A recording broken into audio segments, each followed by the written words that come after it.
wassalatu wassalamu ala rasulillah wa ala alihi wa sahbihi ajma'in. Rabbi shrah li sadri wa yassir li amri wahlul 'uqdatam min lisani yafqahu qawli. Alhamdulillah, malam ini kita dapat selesai malam yang ke-6, solat tarawih dan witir. Dan lega lah, habislah tanggungjawab saya imam 2 malam. Alhamdulillah. Di mana kita sambung sikit lagi tazkirah.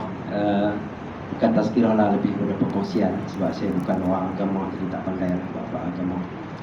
Semalam kita bincang pasal pendengaran. Malam ni insyaAllah kita bincang tentang mulut. Kita bincang tentang mulut. Kita nak bincang tentang mulut dan lidah. Kalau kita tengok dalam Al-Quran, ada banyak tentang ayat-ayat tentang berkaitan dengan kita menjaga lisan, menjaga pertuturan.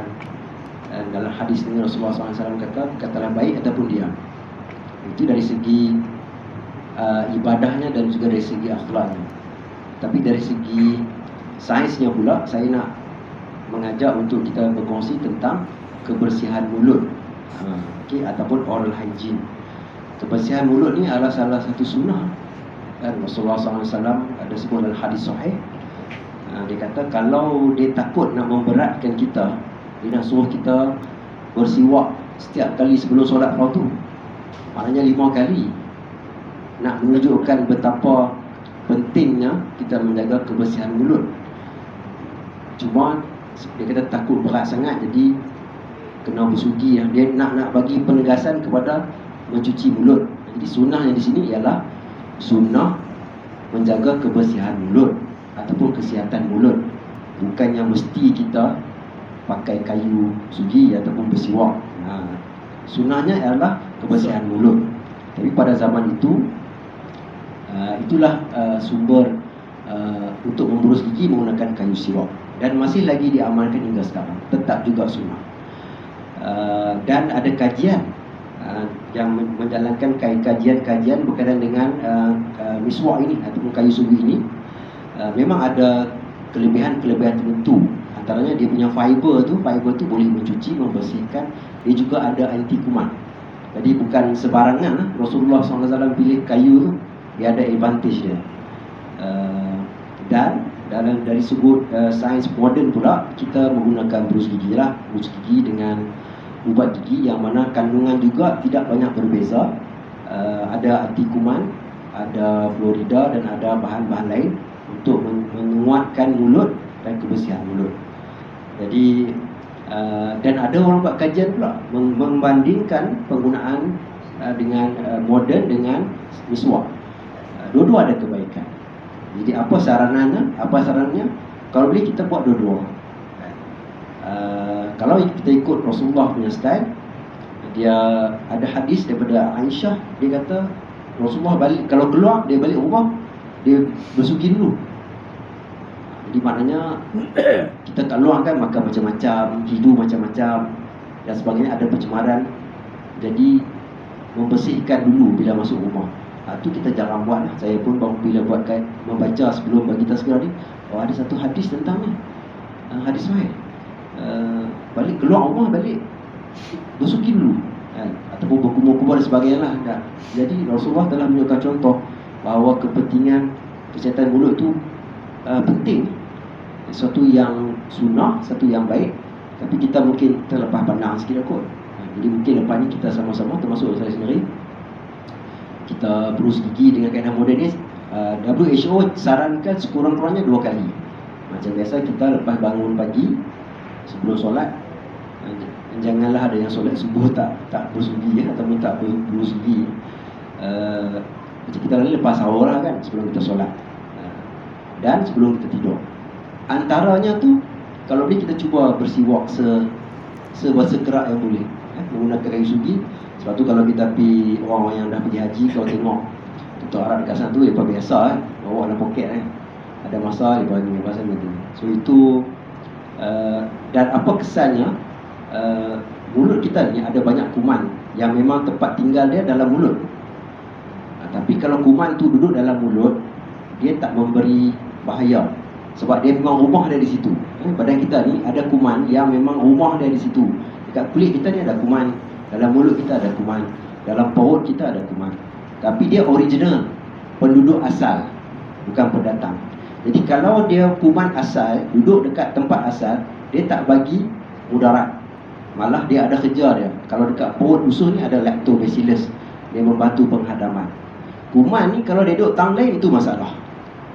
Okey, kalau dia duduk tang lain, itu adalah masalah. Contohnya, kuman dalam mulut, kalau dia pergi masuk dalam kangkung, masuk dalam tonsil, akan dapat jangkitan kuman, tonsil sakit.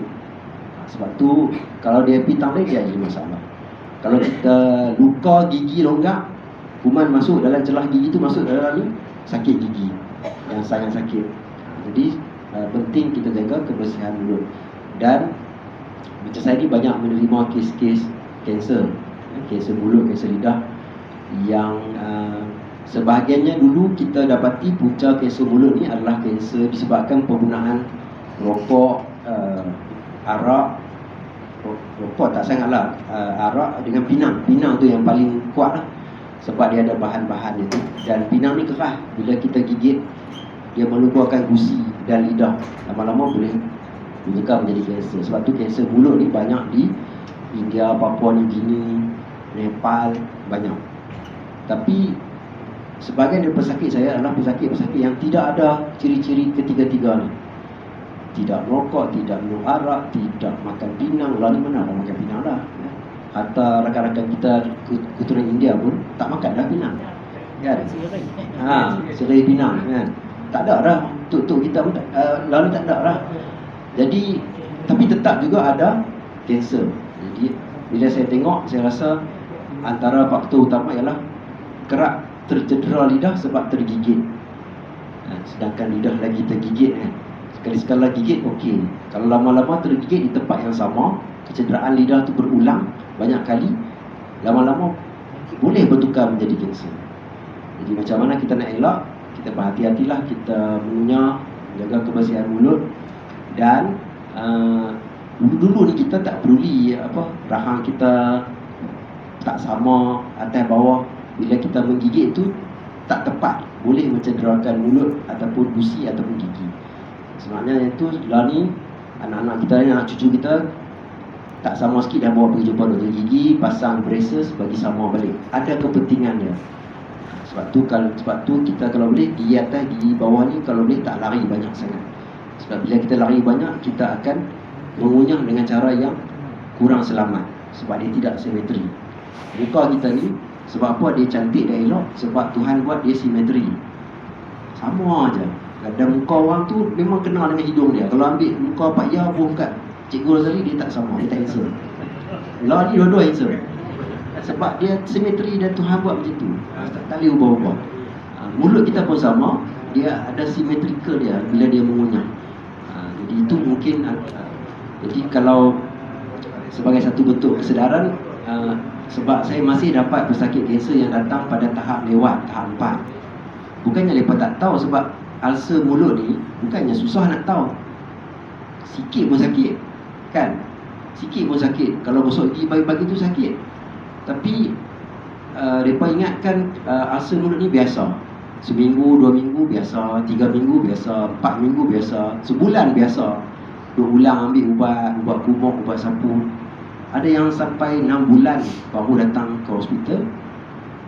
Dah besar sangat dah kanser tu, tahap 4. Jadi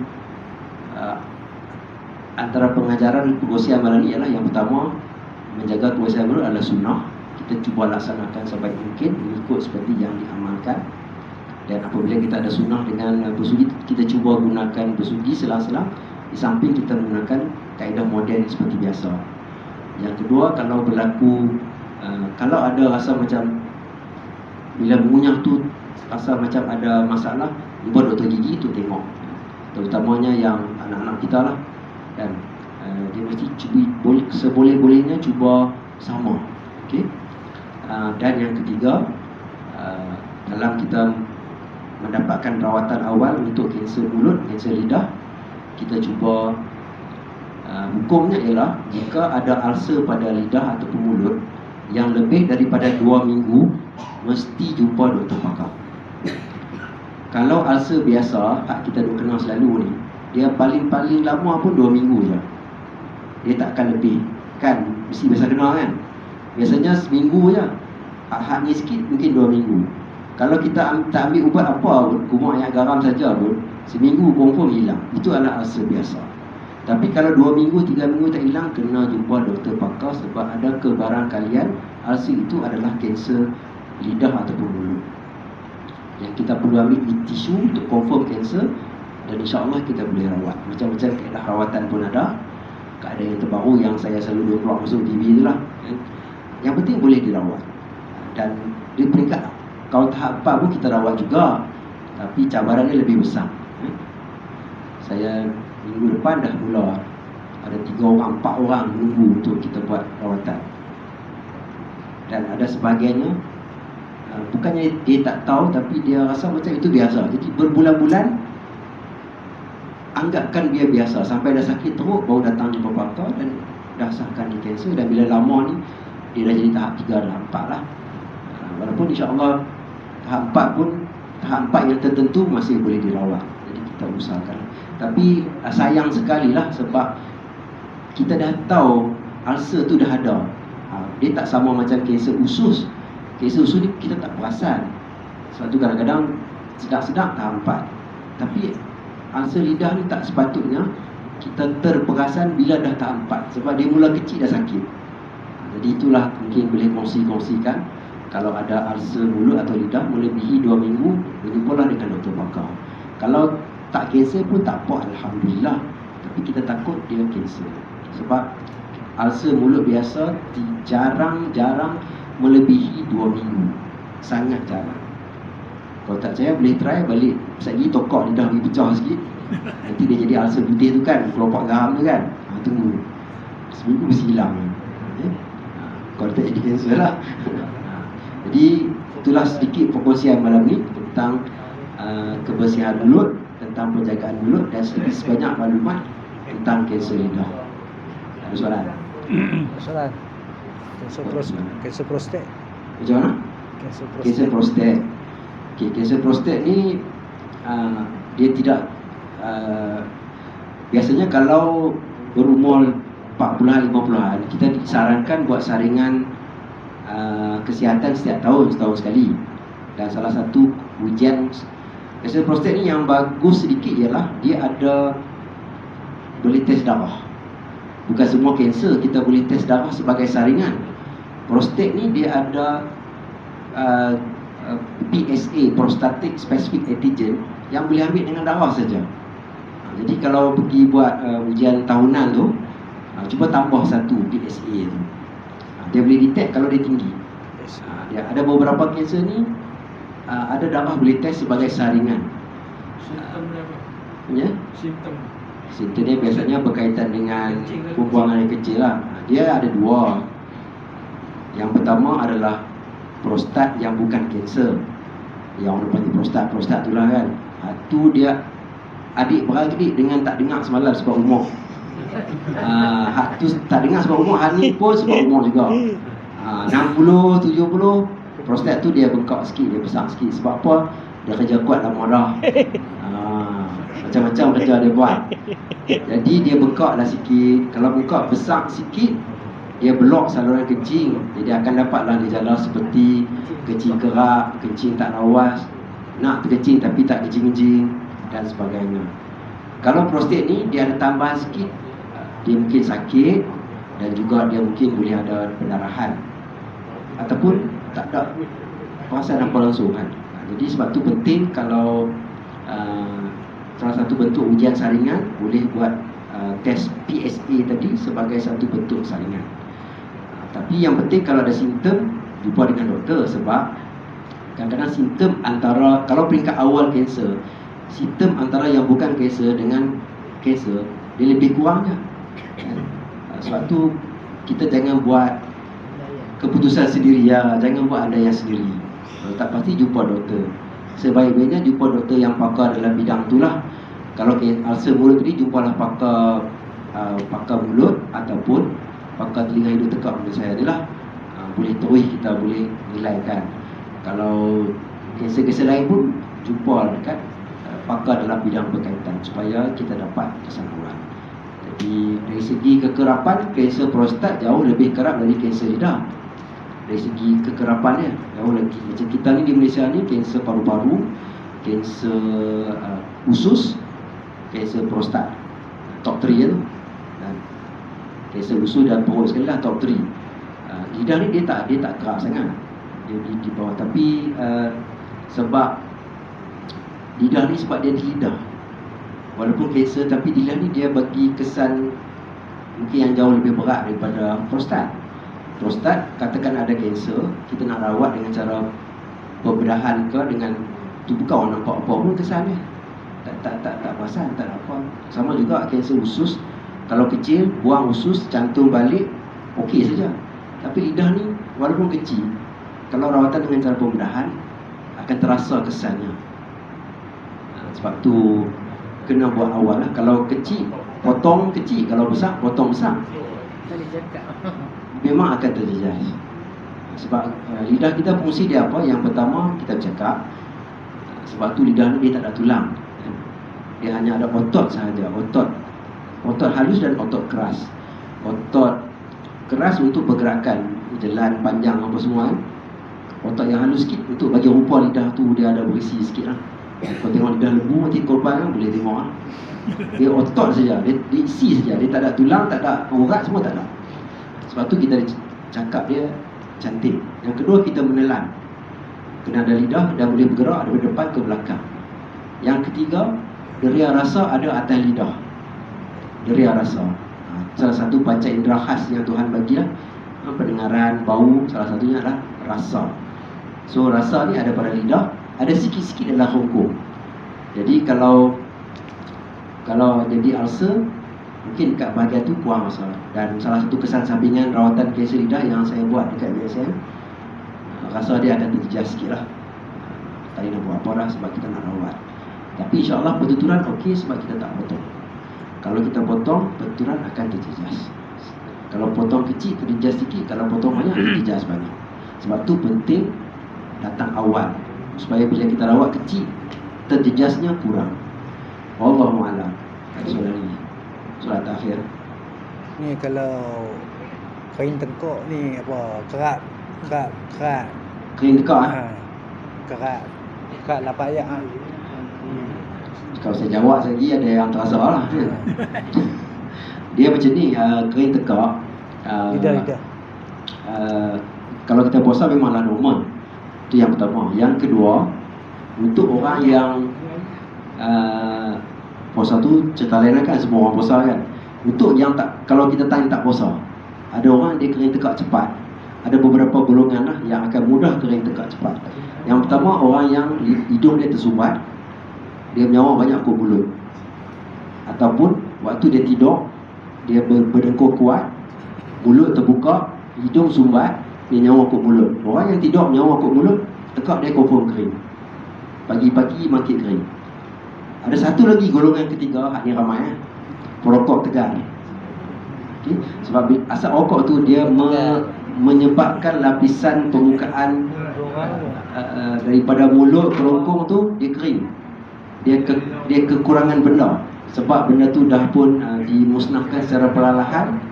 Sebab tu tak tahulah kalau Haji tengoklah, bila orang letak pokok di ludah, cuba pergi tengok ludah dia pekat. Ayat dia pekat. Dan memang dia mudah kering. Sebelahnya bertilah merokok. Ya. Dengar tu. Bukan payah orang lain. Payah dia tak kering tekak. Saya tanya, ada orang tanya. Dia sebab tu dia selalu ni kering dan kadang-kadang dia akan terbatuk sebab kerongkong yang kering dia sensitif. Dia mudah terbatuk. Itulah cerita lebih kurang. Okey no? Jadi yang nyawa kot mulut waktu tidur ni ada penyakit dia lah, ada sleep apnea nama dia. Yang tu dia memang kalau bangun pagi tekak kering sangat, tu maknanya dia tidur nyawa kot mulut, dia tak sedar lah. Betul. Ya. Ini maklumat pasal yang penyakit TB sekarang. TB pula dah ni perempuan habis. Okey. Penyakit TB kita biasa dengar sebab TB ni antara penyakit yang lama lah. Yang lama daripada dulu kita ada. Dan kita di Malaysia ada pelalian wajib untuk TB. Beberapa anak pun dah bagi BCG, lepas tu dah jenam ada, lepas tu ada lagi lah PAHOD kata PAHOD. Sebab TB ni memang sentiasa ada. Sebab dia jangkitan respiratory. Penyakit yang berjangkit dengan pernafasan ni susah nak kawal sebab kita tak nampak, okay? Dan TB ni sebenarnya memang ada macam tu je. Dulu lagi pun ada sedia. Cuma baru ni dia berlaku di satu tempat yang agak ramai di satu tempat yang sama. TB ni sedia dah. Saya setiap sebulan 2 bulan sekali ada je yang main dengan masalah yang kemungkinan kita siasat sebagai TB. TB ni ada 2 jenis. Yang pertama TB batuk kering, TB masuk paru-paru. Kita biasanya untuk orang yang kita dah ambil pelalian BCG, biasanya kalau kita dapat kuman TB pun kita tak sakit sangat, tak perasan sebab kita ada imunisasi. Dia pegang kuman TB tu duduk dalam tu dia diam sampai bila-bila. Kecuali bila kita tak berapa kuat sikit, kita lemah, baru dia ni dan dia boleh pergi ke tempat lain. TB tulang belakang, TB otak, boleh dapat macam-macam. Tapi ada orang yang mungkin badan dia tak kuat, walaupun dia dah ambil pelalian imunisasi, dia tetap dapat batuk yang teruk. Kan? Biasanya batuk sikit-sikit je, tak sebab kita dah ada vaksin TB, jadi kita tak sakit teruk sangat. Yang tak sakit teruk sangat tu kadang kita pergi merata akan sebarkan waktu dia batuk, ada cair keluar tu yang ada kuman TB dan boleh berjangkit. Jadi kalau ada simptom batuk, sama juga batuk pun sebenarnya tidak sepatutnya lebih 2 minggu. Kan? Kalau batuk lebih 2 minggu biasanya ada masalah tertentu lah. Batuk yang teruk lah. Yang ni kalau batuk sikit-sikit tu okey je. Jadi kalau batuk lebih 2 minggu pun sama, boleh jumpa doktor, buat x-ray tu, tengok, kita pastikan dia bukan TB. Dan kita pula, kita ni negara yang wajib pelalian BCG. Ada negara-negara dia tak. Dan kita punya kawalan kita bagus sebab percuma beranak dapat, di sekolah dapat. Ada negara-negara yang tak mampu buat macam tu, jadi dia tak boleh cover keseluruhan penduduk dia. Macam kita, coverage kita sangat bagus dari segi vaksin. Ada negara pendatang pekerja asing datang tu, kalau campur dengan ujian pemeriksaan, ada rasuah di sana sini, hak dia tak ambil, dia kata ambil dan sebagainya. Mainlah orang-orang yang dia tak ada pelalian. Bila dia tak ada pelalian, bila dia dapat jangkitan yang teruk dan boleh tersebar luas. Dan mereka pula duduk dekat rumah kongsi dan sebagainya.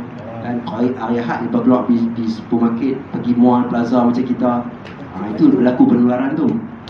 Jadi itu yang, tapi dia bukan benda baru TB ni, cuma dia tiba-tiba terviral. Dari segi jumlah, kita masih ada setiap tahun, kita masih ada masalah untuk mengawal TB.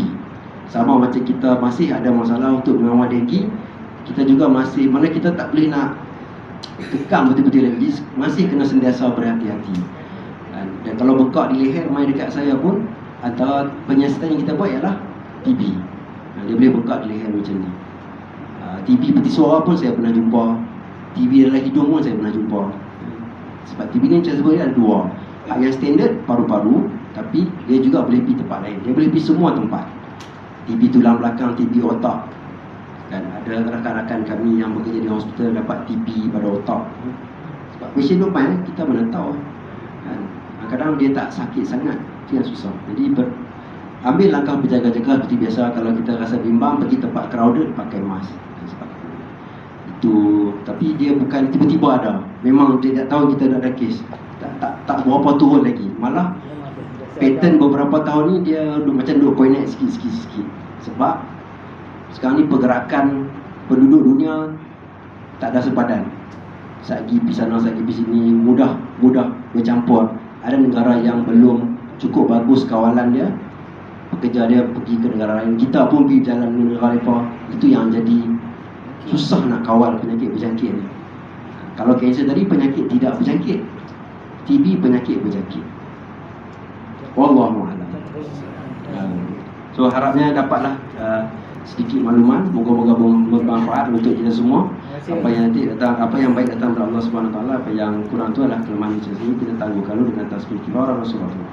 Subhanakallahumma wa bihamdika asyhadu an la ilaha illa anta wa nastaghfiruka wa natubu ilaik. Bismillahirrahmanirrahim. Al-'asr innal insana lafi khusr illa alladhina. Assalamualaikum warahmatullahi wabarakatuh. Waalaikumsalam.